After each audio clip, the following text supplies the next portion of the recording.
Hello and welcome to episode 404 of the official EstablishTheRun.com podcast. My name is Adam Levitan. I am back for another edition of Market Monday, and August 1st edition. Drafting month, drafting season is upon us. This show is designed to get you up to speed very quickly on recent average draft position, aka ADP movement in the fantasy football market. In the show notes, you can find a free link to the charts and the full article on this topic from ETR Director of Analytics and the man behind all this, Michael Leone. If you are the type of person listening to this podcast, listening to a fantasy football market update podcast right now, you should be putting your knowledge to work at Underdog Fantasy. Promo code ETR will get you up to $100 in free entries. And remember, they have a $2 million to first fantasy tournament going on right now on a $25 buy-in. Absolutely insane stuff. That's promo code ETR for up to $100 in entries at Underdog Fantasy. All right, let's begin with the biggest fallers from the last 7 days in ADP. One of the biggest fallers has been Russell Gage, down 18 spots. Meanwhile, Julio Jones is up 50 spots.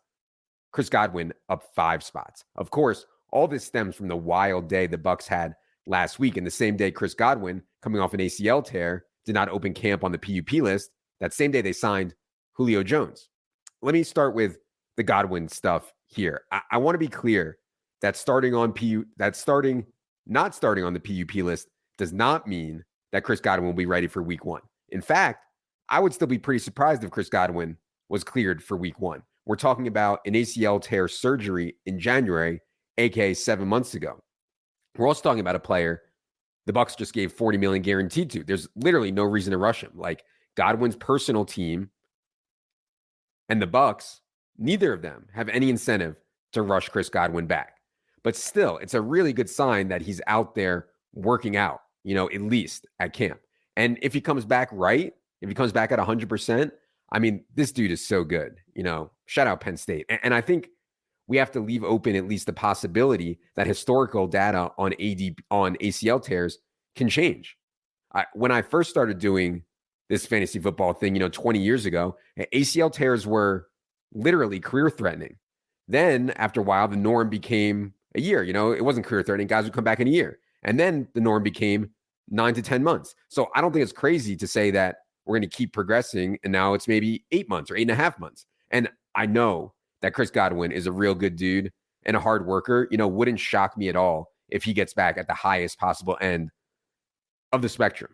So in leagues where I can afford to be without Chris Godwin for maybe the first month, aka deep benches, soft opponents, best ball tournaments, I'm fine taking Godwin in that mid to high 50s range. As for Julio Jones, as I mentioned, he's up 50 spots to 139th overall on Underdog. It's tough, man. We're roughly in line with ADP right now in our rankings in that 130s range. The problem for me is that Julio Jones is 33 years old. Tom Brady is 44 years old. Godwin, as I mentioned, could be back sooner than expected. Mike Evans is a straight baller. Russ Gage is underrated.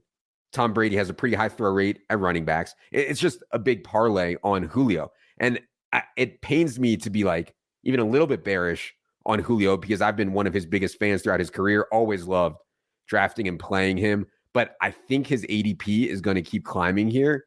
And if it gets towards that 110, 115 range, I'm probably going to pass. It's just incredibly rare for a 33-year-old wide receiver to be seriously productive, like almost impossible. All right, second faller is Jamison Crowder. Jamison Crowder is down 14 spots. Meanwhile, Isaiah McKenzie is up 29 spots. So Jamison Crowder was banged up, did not practice for much of the first week of camp. Meanwhile, in the first week of camp, Isaiah McKenzie has been absolutely on fire. Like if you read this Athletic article from the Bills that came out Monday morning, I mean, McKenzie, it looks like Jerry Rice out there, according to all reports. So we've seen this massive flip in ADP. And honestly, I haven't had much of a take here all offseason. The contract that they gave Isaiah McKenzie was pathetic, but I really do think the guy can play when given opportunity. And Jamison Crowder, I still think can play. He's still 29.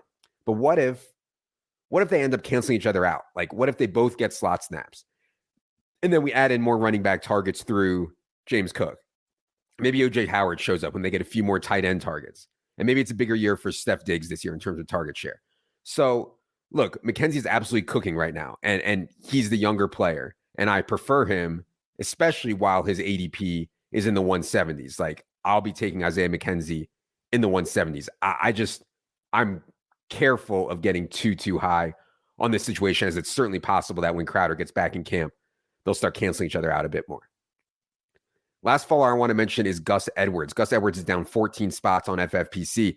There's been so many mixed reports on the Baltimore stuff. I think I've made myself very clear on my J.K. Dobbins take. You can listen to some recent pods for more on him. And now we get a report on Sunday from Jamison Hensley, a longtime Ravens reporter for ESPN. He wrote that J.K. Dobbins is actually ahead of Gus in their knee rehabs. And look, I think Gus is a fine player, but he's no J.K. Dobbins, and the Ravens know that. So Gus has been an easy pass for me as a player who will not catch passes, is the beta back in a committee. I just struggle to see the ceiling unless J.K. Dobbins is actually out. All right, let's get to the risers. Romeo Doubs is up 15 spots to 199th overall. If you head to YouTube, we just put a video out on guys I'm fading this year or won't be drafting at their ADP. And so you can get my take on Christian Watson there. But it's safe to say I don't have very high hopes for Christian Watson. And I also don't think that Sammy Watkins is that dude. And it doesn't seem like Will Fuller is going to Green Bay or if he goes anywhere at all. I'd actually say, and I can't believe I'm saying this because it makes me want to puke, but I think Randall Cobb at an ADP of 212 might be my favorite Packers wide receiver at cost. Like Alan Lazard at 76th overall is not for me. But Doubs at 199th overall, I am still buying that and had a big first week of camp for what that's worth. Amico and a lot of the prospect guys that I trust did like Doubs coming out of Nevada.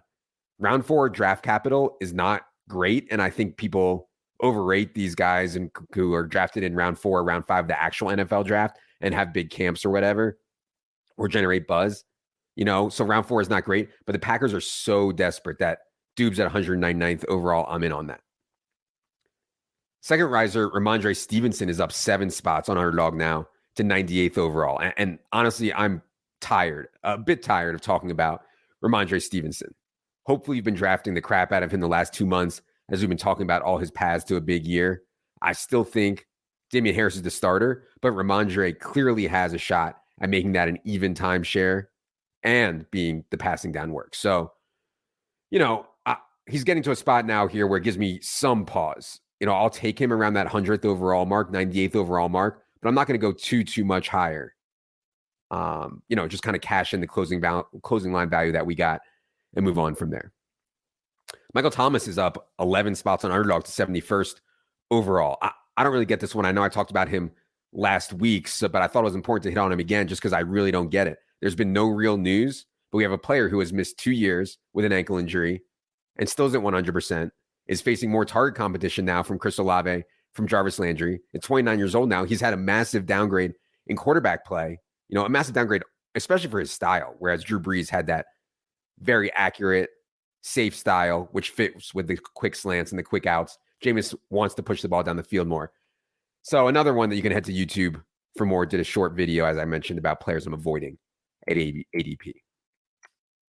Last risers are 2 rookies. George Pickens is up 17 spots, and Wan'Dale Robinson is up 36 spots on NFFC. These rookies get hype, but they were being drafted so low that they can have huge moves in ADP. And I think Wan'Dale is actually locked into 3 wide receiver sets next to Kenny Golladay and Kadarius Toney on the Giants. And Wan'Dale has round 2 draft capital. He has Brian Dable on his side. Darius Slayton's likely to be cut or traded. Sterling Shepard does not appear close to ready. It's so easy to get Danny Dimes, Wan'Dale stacks in best ball. I do it so much, probably too much, to be honest. But, because honestly, if we're being honest, there's significant risk here. Wan'Dale is tiny and Daniel Jones could just be flat out bad. But I do think that the upside is there, especially at cost. Even with Wan'Dale up a lot in ADP, I still think the upside is there. Pickens is another rookie who's lighting up camp, as I mentioned, up 17 spots on NFFC.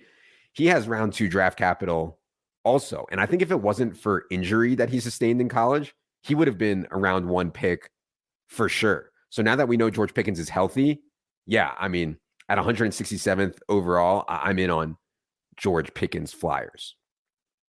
All right. As for what I'm watching in this week upcoming, obviously it's the Brown stuff. Deshaun Watson was suspended for 6 games. I'd encourage everyone to go to establishtheRun.com. Obviously, we updated all our rankings, But as we always try to do in big spots like this, we try to give context around the rankings also. And so Jack wrote an article about how to handle Deshaun Watson. It's very different depending on how big your bench is. Is it best ball or is it managed? Is it a large field tournament where all the money is late in the year, or is it more balanced? And so Jack wrote an article about that. I'd encourage everyone to head to the site to check that out. Obviously, other Browns are going to be affected. David Bell was already down 9 spots due to his foot injury. Donovan Peoples-Jones was already up 10 spots, as it looks really likely he'll open the season in 2 wide receiver sets. So we're watching Amari Cooper stuff. We're watching Nick Chubb, Kareem Hunt, etc. We'll talk about that next week on Market Monday. So for Leone, for Jerry, I am Adam. Don't forget to get the draft kit. Good luck, everybody.